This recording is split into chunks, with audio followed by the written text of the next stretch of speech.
बनाने के लिए मिट्टी कहाँ की होना चाहिए, किस जगह पर बनाना चाहिए, मिट्टी में कैसा जल मिलाना चाहिए। जब शिवलिंग का निर्माण करें, शंकर के शिवलिंग को जब बनाएं, तो सबसे पहले कैसे बनाएं, उस तक का विधान शिव महापुराण में और लिंग पुराण में कहा गया। महाराज कहा, क्यारे की मिट्टी हो, क्यारा मतलब समझिएगा, जिस मिट्टी पर कोई गंदगी ना करी गई हो, ऐसी जगह का कोई भाग मिट्टी का लाया जाए जहां कोई गंदगी ना करे। शिव महापुराण की कथा कहती है। देखो, पिछले वर्ष के लॉकडाउन से लेकर अभी तक की जो कथाएं आप लोग सुने हैं, उसमें शिवलिंग मट्टी का किस तरह से बनाया जाए और कैसी मट्टी हो और उसमें पानी कैसा मिलाया जाए, कैसा शिवलिंग तैयार करा जाए, उसका विधान वर्णन नहीं कर पाए, परंतु आज कथा निकली है तो उसको सुन लो। क्यारे की मिट्टी, क्यारे की मिट्टी मतलब जिस मिट्टी पर कोई गंदगी ना करी गई हो, ऐसी जगह की मिट्टी को लेकर जाए और मिट्टी को लाने के बाद थोड़ा पानी का सींचन कर दें, अर्थात घर में लाएं तो उससे पहले मिट्टी को पवित्र करें। अपने घर में गंगा जल रखा हो, यमुना जल रखा हो, सरयू जी का जल रखा हो, उससे मिट्टी का सींचन कर दें। मान लो अगर ये जल नहीं भी है तो जल के अंदर थोड़ा सा इत्र डालकर मिट्टी का सींचन करें। अगर इत्र भी नहीं है तो जल के अंदर थोड़ा सा दूध डालकर मिट्टी का सींचन करें। दूध भी नहीं है तो एक बेलपत्री जल के अंदर डालकर उस पानी का सींचन करें। बेलपत्र भी नहीं है, पीपल का पत्ता डालकर उसका सींचन कर दें। पर मिट्टी पर घर में लाते से ही, ये नहीं कि मिट्टी आज लाए और तुमको शिवलिंग कल बनाना है, तो मिट्टी अगर 1 दिन पहले लाए हो, 2 दिन पहले लाए हो, 4 दिन पहले लाए हो, तो उसी दिन जल का सींचन होना चाहिए। ये नहीं कि जिस दिन बनाएंगे उस दिन सींचन होगा। मिट्टी पर पानी का छींटा, सींचन भले ज्यादा मत डालो, पर छींटा तो उस दिन लगा देना चाहिए जिस दिन घर में मिट्टी लेकर आए हो, जिस दिन लेकर। फिर भले तुम शिवलिंग 15 दिन बाद बनाओ, 8 दिन बाद बनाओ, 10 दिन बाद बनाओ, 3 दिन बाद बनाओ, पर उस समय पर मिट्टी का सींचन उस समय हो जाना चाहिए।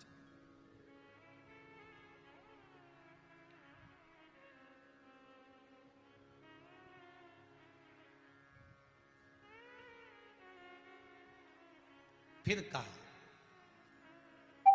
जिस दिन शिवलिंग का निर्माण करो उस दिन प्रातः में अगर आप शिवलिंग बना रहे हैं तो ब्रह्म मुहूर्त में मिट्टी को गला दो।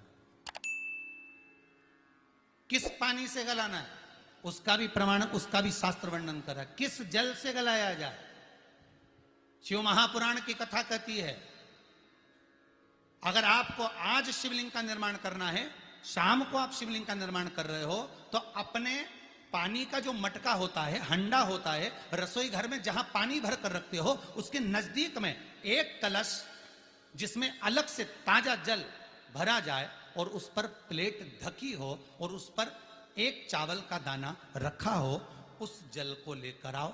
थोड़ी देर रखा रहे, आधा घंटा, 2 घंटा, 3 घंटा, 15 मिनट, 20 मिनट, पर वो पानी वहां रखा होना चाहिए। रसोई घर में अन्नपूर्णा का निवास होता है, परिंदे के पास पितरों का निवास होता है। अन्नपूर्णा, पित्र सब रसोई घर के भीतर विराजमान होते हैं। शास्त्र कहता है 33 कोटि देवता एक समय के लिए, एक क्षण के लिए हमारे रसोई घर में प्रवेश करते हैं। इसलिए रसोई घर को तुम पूरे घर को स्वच्छ रखो ना रखो, पूरे घर को तुम साफ रखो ना रखो, पर रसोई घर एकदम क्लीन होना चाहिए, साफ होना चाहिए, स्वच्छ होना चाहिए। आज के जमाने में तो खैर गया, पर पहले जब मट्टी के चूल्हे होते थे, जब चूल्हा बंद होता था तो उसको गीला कर कर, गोबर को या पानी में उसको गीला कर कर, एक कपड़े को गीला कर कर पूरे चौके को, रसोई घर को पोंछा जाता था। मिट्टी का होता था वो, तो भी उसको पोता लगाते थे, पोंछते थे।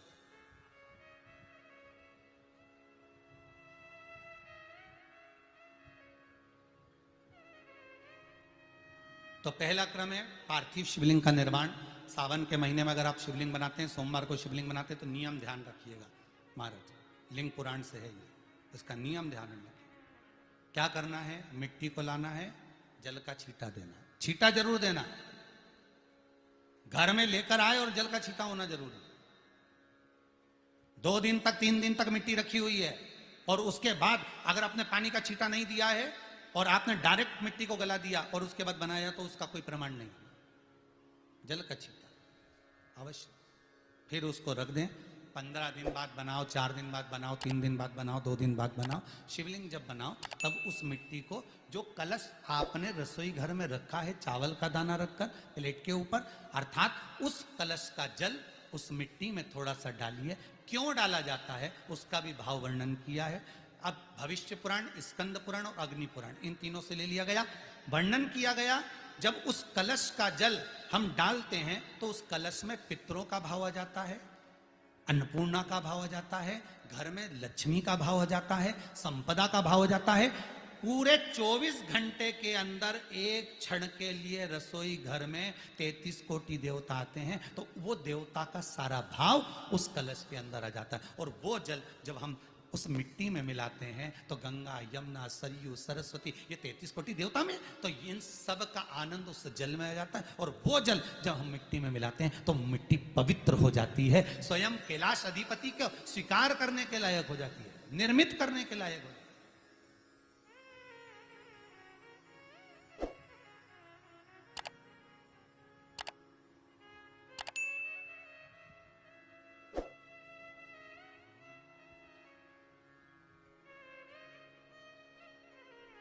शिवलिंग का निर्माण। अब शिवलिंग का निर्माण कैसे करना? मिट्टी में गला दिया पानी में। सबसे पहले शिवलिंग बनाने से पहले पात्र को, पात्र जो होता है उसके नीचे एक बेलपत्र रखी जाती है। क्या रखना है? एक बेलपत्र। शंकर को झेलने के लिए कोई साधारण नहीं है पात्र जिसपे झेला जाए। स्वयं गंगा शिव की जटा में और आप शंकर के शिवलिंग का निर्माण कर रहे हो, कोई साधारण नहीं हो सकता। स्वयं आप विदेश्वर संहिता के अंतर्गत पढ़े कि ब्रह्मा और विष्णु, ब्रह्मा ऊपर जा रहे हैं, भगवान विष्णु नीचे जा रहे हैं, तो पता नहीं कर पा रहे कि यहां चरण कहां पर और शीश कहां पर है, उसको जान ही नहीं पा रहे।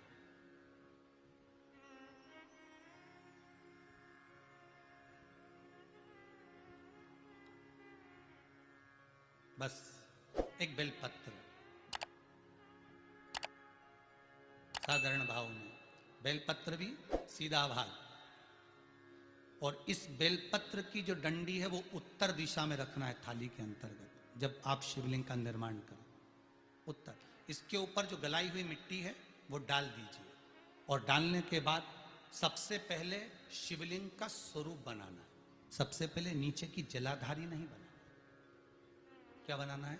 शिवलिंग का स्वरूप बनाना। बनाने के बाद उसी शिवलिंग के पास में और मिट्टी डाल लीजिए, फिर जलाधारी का निर्माण करिए। फिर जलाधारी,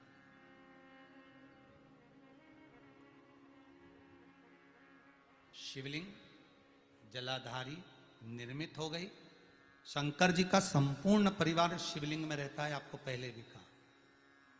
भगवान भूत अधिपति भूतेश्वर भगवान शिव का संपूर्ण परिवार शिवलिंग में, पहले भी कथा में कहा, आज फिर आपको वर्णन कर देते हैं। जैसे ये जलाधारी है गोल, ये चरण है, ये शिवलिंग है। ये जो गोल भाग है जहां पर भगवान शंकर का शिवलिंग रखा है, ये पार्वती जी का हस्त कमल है। जहां से पानी नीचे गिर रहा है, इसके राइट भाग में श्री गणेश जी का स्थान, लेफ्ट भाग में श्री कार्तिकेय जी का स्थान। बीच में जो एक मोटी सी लाइन होती है जलाधारी में, वो पार्वती जी के सुंदर पुत्री अशोक सुंदरी का स्थान। शंकर जी के ऊपर जो तिकोनी रखी रहती है, उसके ऊपर से जो जल बूंद बूंद नीचे गिरता है, ये जो पानी बूंद बूंद नीचे गिरता है, या आप कलश से जल चढ़ाते हो या आप श्रृंगी से जल चढ़ाते हो, तो ये जो पानी गिर रहा है, ये शंकर भगवान की 5 पुत्रियां, जया, विषहरा, शामरी बारी, दौतली और देव, ये शंकर जी की 5 बेटी, 5 पुत्री। कार्तिकेय भी है, गणेश भी हैं, अशोक सुंदरी भी है, शंकर जी की 5 बेटियां भी हैं, शंकर भी है और पार्वती भी। अर्थात शिव जी के परिवार में आपको गणेश जी की पूजन अलग करने जाने की जरूरत नहीं पड़ेगी, शंकर के परिवार में पार्वती जी की पूजन अलग करने जाने की जरूरत नहीं पड़ेगी, कार्तिकेय की पूजन अलग जाकर करने की जरूरत नहीं है। शंकर का परिवार शंकर के शिवलिंग के साथ में उस जलाधारी में संपूर्ण परिवार शंकर का विराजमान है, संपूर्ण परिवार, कुछ भी नहीं, संपूर्ण और पूरा परिवार है महाराज।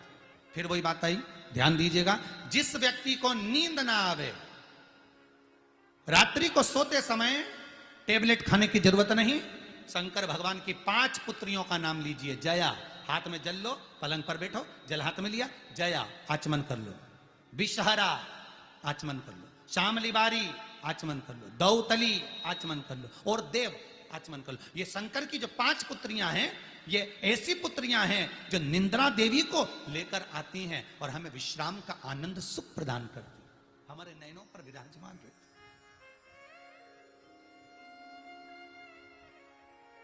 हाँ, यदि विवाह नहीं हो रहा, शादी नहीं हो रही है, बहुत समय से लगन देख रहे हो, शादी नहीं हो रही, बहुत समय से परेशान हो गए कि विवाह ही नहीं हो रहा, हम तो टेंशन में पड़ गए, लड़की 28 साल 30 साल का लड़का हो गया, विवाह नहीं हो रहा, कुछ मत करो। अष्टमी तिथि आए तो अशोक सुंदरी वाली जो जगह है वहां पर हल्दी की 7 बिंदियां लगा दो, लड़का लड़की का हाथ उस बिंदी पर रखवा दो, उसका नाम गोत्र बोलो, उसी हल्दी में उसके हाथ पीला करवा दो और पीपल के पेड़ पर उस हाथ के 5 छापे पड़वा दो, 3 महीने में विवाह पक्का हो जाता है महाराज। उसका इतना, अशोक सुंदरी के उस हल्दी का इतना प्रमाण,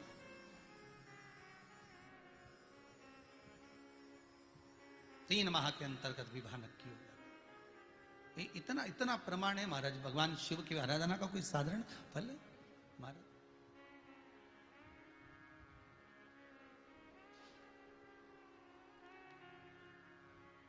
निर्मित करा शिवलिंग। एक बार सब जितने भी टीवी पर बैठे हैं, सम्मुख में कथा सुन रहे हैं, फेसबुक यूट्यूब पर सुन रहे हैं, एक बार साथ में समझें वापिस निर्माण को, शिवलिंग के निर्माण को। मिट्टी लाए, स्वच्छ जगह की, जल का छींटा दिया, रखा। जब शिवलिंग बनाया तो 1 कलश पानी पहले से 2 घंटा, आधा घंटा, 15 मिनट, 20 मिनट पहले उसको रख दिया, उसी पानी से उसको गीला करा।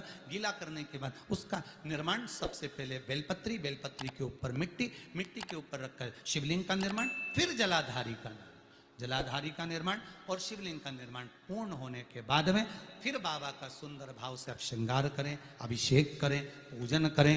और एक बात याद रखना, पार्थिव शिवलिंग का अगर निर्माण करा है तो आपको वो पार्थिव शिवलिंग को रात्रि होने से पहले विसर्जन होना जरूरी है। हाँ, अगर कोई भी शिवरात्रि का दिन है तो फिर आप पूरी रात रख सकते हो, हरतालिका तीज का दिन है पूरी रात रख सकते हो, बड़ी तीज है, छोटी तीज है, आप शिवलिंग बनाए हो तो आप पूरी रात रख सकते हो, विशेष कोई उत्सव है, श्रावण का महीना है, पूरी रात रख सकते हो। पर बाकी के समय अगर आप शिवलिंग का निर्माण करें तो उसको सूर्यास्त होने के पहले आप उसको नदी में, जल में, जलाशय में विसर्जन करें।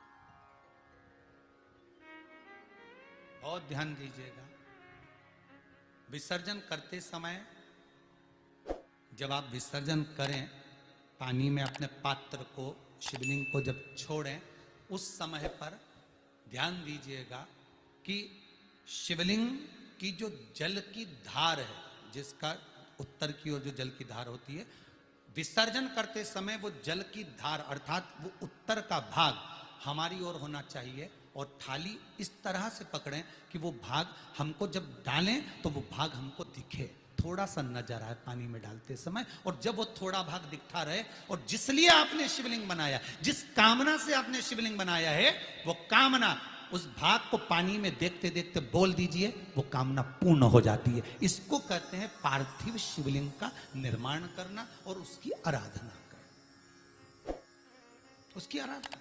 कई लोग करते हैं, बना भी लेते हैं, पूजन भी करते हैं, और कई बार कहते हैं हमारा काम नहीं, तो उसमें भगवान का दोष नहीं है, दोष अपना देखो। आप आए नहीं, सुबह हो गई, मेरी पूजा की थाली धरी की धरी रहे, क्यों नहीं आए, किस लिए नहीं, वो हमें देखना।